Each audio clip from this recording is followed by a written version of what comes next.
Yes friends, तो अभी हम लोग जो क्वेश्चंस टॉपिक पढ़ रहे थे वो था कि जब change in ratios in existing partners, अभी कोई एडमिशन नहीं हुआ है, कोई रिटायरमेंट नहीं हुआ है, उस केस में हम आपको बताए थे कि जनरल रिजर्व जो भी है वो आपके एग्जिस्टिंग पार्टनर्स में ओल्ड रेशियो में बांट दिए जाते हैं। ठीक है। अब जब क्वेश्चन में इस तरीके से दिया हो कि it was decided to record an adjustment entry, सिर्फ आप एक एडजस्टमेंट एंट्री पास कर दें, आप पूरा जनरल रिजर्व ट्रांसफ़र ना करें। इसका मतलब क्या है कि आपका जो पुराना कॉन्सेप्ट था वो ये था कि जनरल रिजर्व आप ट्रांसफ़र कर दें,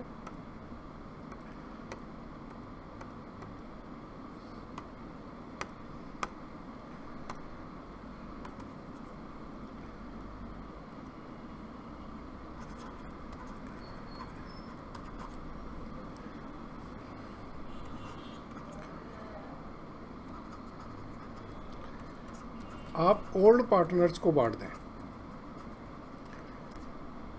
ओल्ड रेशियो पे। ठीक है, ये हमारा पुराना कंसेप्ट है।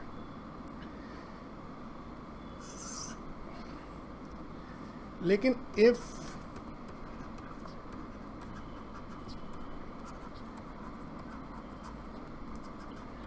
अगर हमसे क्वेश्चन में बोला जाए कि आप सिर्फ एक एडजस्टमेंट एंट्री पास कर दें, इसका मतलब क्या है? Only net effect entry to be pass, और हम इसको ये भी कह सकते हैं कि जो जनरल रिजर्व हैं ये कंटिन्यू करेंगे।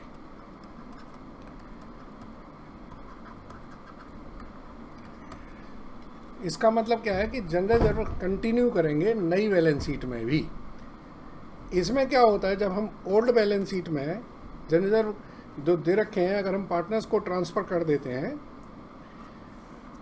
तो न्यू बैलेंस शीट में जनरल रिजर्व का बैलेंस कितना हो जाता है? ख़त्म। क्यों ख़त्म हो जाता है? क्योंकि जनरल रिजर्व आपने सारे ख़त्म कर दिए, ट्रांसफ़र कर दिए। लेकिन जब ऐसा लिखा हो कि आपको सिर्फ एक एंट्री एडजस्टमेंट एंट्री पास करनी है, यानी कि आपकी जो बैलेंस शीट में अगर जनरल रिजर्व दिखा रहे हैं वो रखिए, सिर्फ और सिर्फ आप एक एडजस्टमेंट एंट्री पास कर दीजिए, तो वो हमारी जो गोल्डन एंट्री है जो मैंने आपको बताई थी गुडविल के लिए, वही एंट्री यहाँ पे पास होती है। That is gainer partners capital account to sacrificing partners capital account. ये हमारी गोल्डन एंट्री है, gainers partners capital account to sacrificing partners capital account, और ये आपका गेनिंग रेशियो में कर देंगे और ये सैक्रिफाइस रेशियो में कर देंगे। अब इस कंसेप्ट को हम इस क्वेश्चन पे अप्लाई करते हैं। जैसे क्वेश्चन में दिया है ऑन बान सान, इनके बीच में पहले जो रेशियो था वो 3:2 था। They decide to profit equally. इसका मतलब है अब ऑन वान और सान के बीच में जो रेशियो रहेगा वो ये रहेगा। ये हमारा ओल्ड था और ये हमारा नया रेशियो है। ठीक है ना? तो अब आप सेक्रीफाइस निकालिए ज़रा। पहले हम निकाल लेते हैं ऑन का। पहले था 3/8, अब हो गया 1/3, 24, 9 माइनस 8, 1/24। फिर निकालिए 1 में 3/8 माइनस 1/3, 24,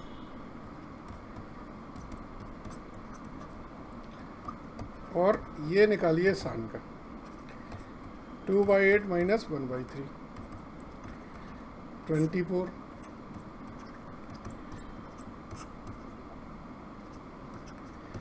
यानी कि जो गेन हुआ है वो किसका हुआ है? शान को गेन हुआ है, और आन और वान ने सेक्रीफाइस किया है। तो हमारी जो एंट्री बनेगी वो क्या बनेगी? Shaan capital account debit to Aan capital account to Vaan capital account. ठीक है, gainer partner to sacrificing partner. अब शान कैपिटल कितनी है ये देखिए, आपका टोटल वैल्यू था 72,000 रुपीज़। 72,000 में 2/24 का इनको गेन हो रहा है, so this will be 6,000 rupees. और इनके बीच में जो सेक्रीफाइस रेशियो है वो है 1:1, यानी कि 3,000 आप आन को दे देंगे और 3,000 बान को दे देंगे। क्लियर है? तो जब हम ये एंट्री पास कर देंगे तो इससे हमारा जो नेट इफेक्ट है वो हो जाएगा, और जनरल रिजर्व हमारी बैलेंस शीट में, नई बैलेंस शीट में भी कंटिन्यू करेंगे। चलिए इस तरीके का एक क्वेश्चन और देख लेते हैं।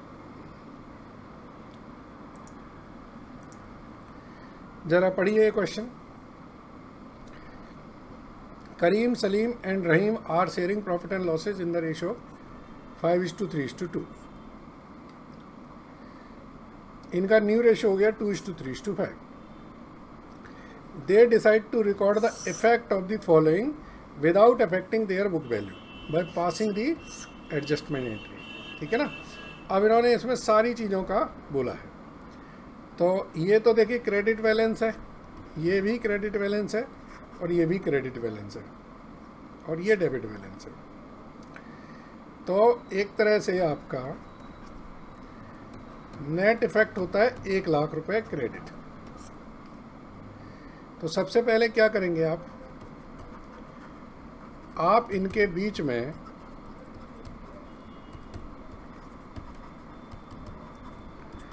जो रेशियो है वो लिख लीजिए। ये हमारा ओल्ड रेशियो है, और न्यू रेशियो कितना है? 2:3:5। ये हमारा न्यू रेशियो है। तो आप सेक्रीफाइस और गेन निकाल लीजिए। सेक्रीफाइस और गेन निकालने के लिए आप क्या करेंगे? आप पहले करीम का सेक्रीफाइस निकालिए। करीम का था पहले 5/10, अब हो गया 2/10। तो ये 3/10 ये इन्होंने सेक्रीफाइस किया। फिर सलीम, ये 3/10 था और अभी भी 3/10 है, तो इनका सेक्रीफाइस हो गया नील। और फिर है रहीम, ये था 2/10, अब हो गया 5/10। ये -3/10 ये इन्होंने गेन किया है। तो जो एंट्री होगी एडजस्टमेंट एंट्री,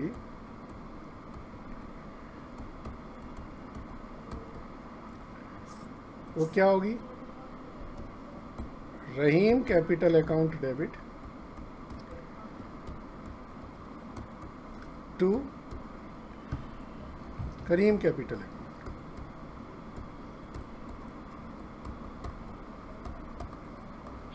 ठीक है, Rahim capital account debit to Karim capital account. ये गेनर है और ये सैक्रिफाइजर है। अब आया अमाउंट कितना होगा। तो अमाउंट या तो आप क्रेडिट की एंट्री को अलग कर दें, डेबिट की एंट्री का अलग कर दें, या नेट कर दें। तो नेट इफेक्ट कितना है? वो है 1,00,000 क्रेडिट। तो एंट्री होगी 1,00,000 का 3/10, दैट इज 30,000। तो 30,000 का आप एंट्री पास करेंगे। ठीक है फ्रेंड्स, तो मुझे लगता है समझ आया होगा ये जो मैंने समझाया है। चलिए, थैंक यू वेरी मच।